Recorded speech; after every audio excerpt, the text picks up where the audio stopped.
Good day, Commanders. What do we have here? So I logged into the game and it wasn't working on Saturday. This is the screen that we got. Everybody at this point, you probably already know, US was shut out of Watcher of Realms. Banned. Boom. Goodbye. All this over political stuff. If you want to look it up, I'm sure there's other people that's doing a lot more in depth. But so today we are graced with the presence of being back into the game, right? We got this from the Discord saying, hello, Watcher of Realms is back in the US. Amazing. So here we go. We're back in it now, guys. Let's do it. So this is going to be a Will Omni Kai be summoning. Will I be summoning this weekend? And short answer, yes. Beelzebub is coming this weekend, and we are going to go. So this is the compensation that they gave us.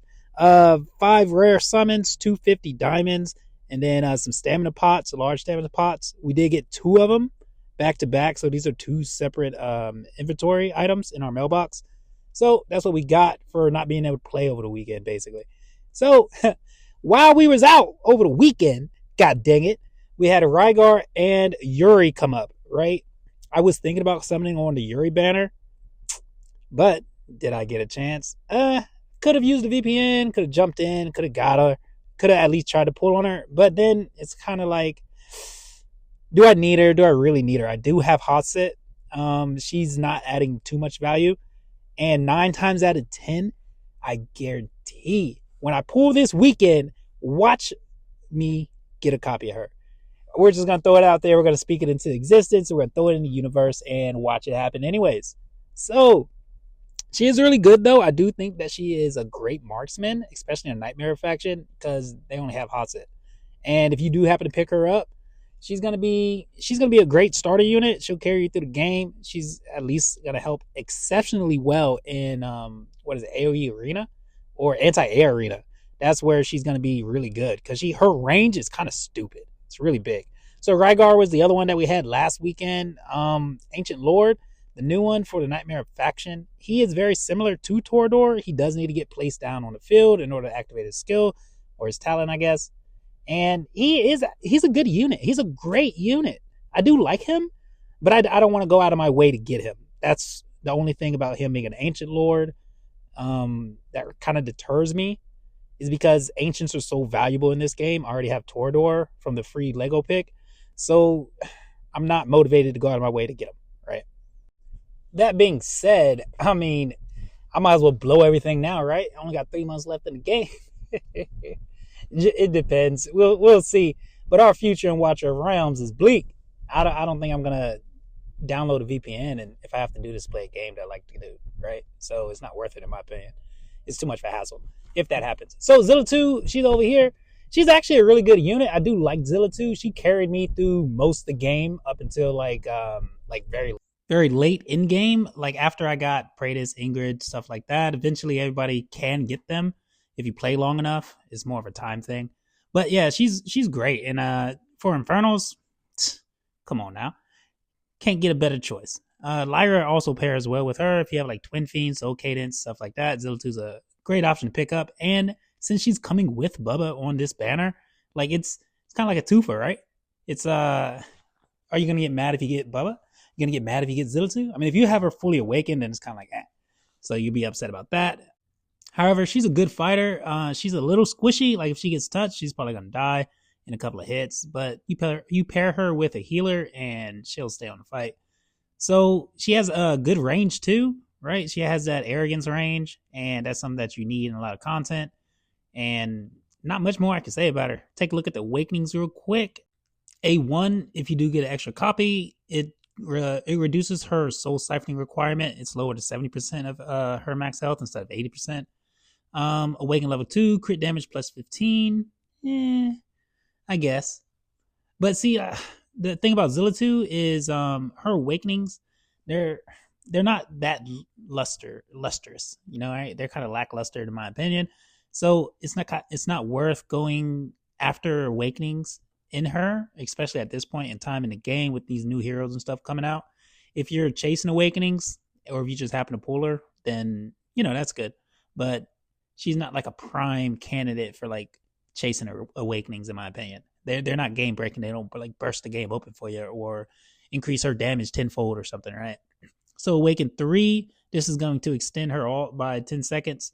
And then Awaken 4, that's going to be Rage plus 2. And then Awaken 5 is going to add to her survivability, just kind of giving her more health back whenever she's using her skill. So, or like whenever like one of the stacks are charged.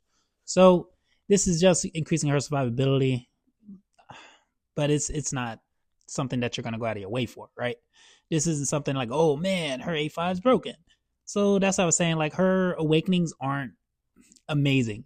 Unless I'm missing something, if somebody can tell me if I'm missing something, like, oh wow, this A3, changes her whole kit, then okay, I understand. But I don't see it. So at least in my opinion, I don't see it. But if someone out there smarter than me, let me know. Enlighten me. 0-2 at base copy is okay. So Beelzebub, here is the man of the hour, the highlight. This is what we all came to see. This is all what we want to see. Oh man. All right. So he's gonna be a summoner, and he's an inspiration unit. But we'll get into that. I will go through his kit. His talent, damage dealt by the hero and the putrid flies inflicts slow on the targets. Awesome. So he's an AoE magic attack. That's going to be his basic attack. Deals 100% AoE damage to 5 enemies. So, and then as you skill this up, each attack restores rage. So he's going to be able to ult like all the time. So his uptime on his skills are going to be kind of nasty in my opinion. Let's see. Corrupted Swarm. This is manual ultimate.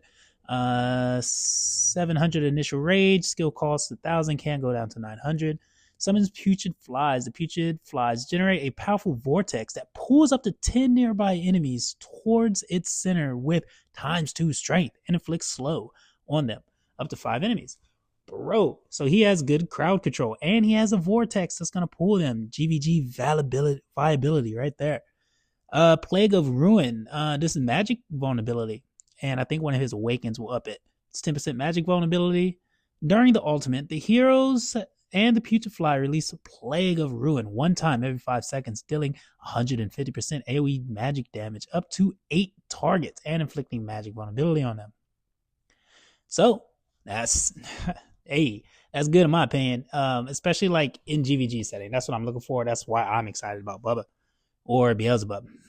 Darkness Rising. During the ultimate, applies 35% inspiration to allies in the hero's skill range. He has a huge skill range, so he should be able to fit everybody in there.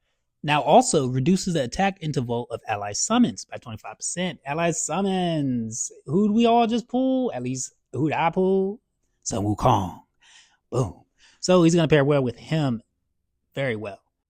So yes, if you have Dolores Constance, you technically don't need Bubba as an inspiration unit, but Bubba fills so many more roles. I'll talk about that in a minute. So Awaken 1, the vulnerability, magic vulnerability is increased 20%. This is actually very important. That 10% vulnerability is cool, but it's not like the tip of the iceberg. Awaken 2, 300 base attack, you will need it because he's going to be an inspiration unit. So Awaken 3, when basic attack deals damage to a target, restores 2% rage. Bro. So yeah, Awaken 3 is going to be kind of where you want them if you end up getting them. So Awakened 4 doesn't really matter, -2 cost.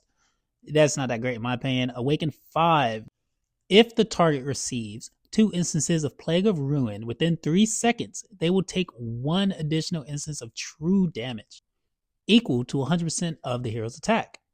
So Awaken 5 would actually be kind of nice if you want to be broken, right? But that's going to be a territory I'm not going to try to even touch. I'm not going to put soul stones into them for an Awaken 5 Beelzebub. If anything, Awaken 3 is where you're going to want to stop. So Awaken 2 for that extra attack because he's an inspiration hero, and then Awaken 3 for his additional rage increase, right? To restore rage with each attack, like his uptime or his ult's going to be crazy. So that means the uptime on inspiration is going to be kind of nuts too. So he does have his exclusive artifact coming out, and we're going to be able to do a shard summon for him, well, for it. And that's going to be something that I'm going to be doing. Everybody else should be doing it too, just to at least get that base copy. So like I was saying earlier in the talks about like Dolores, Constance, technically you don't need Bubba. You don't need Beelzebub as inspiration hero. That's not the hype around him. That's not the reason why people are going to pull for him. It's because he's a combination of so many different roles. He's inspiration. He does DPS. He does crowd control. He has a huge range. Those are the things that's going to be the selling point for pulling.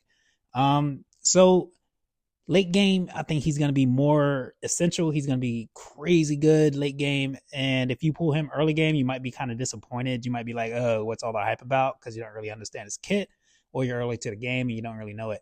But hey, I'm just saying, Omni Kai out. I will be pulling this weekend. Wait for that. I'm a summon Bubba. I hope so. Bye.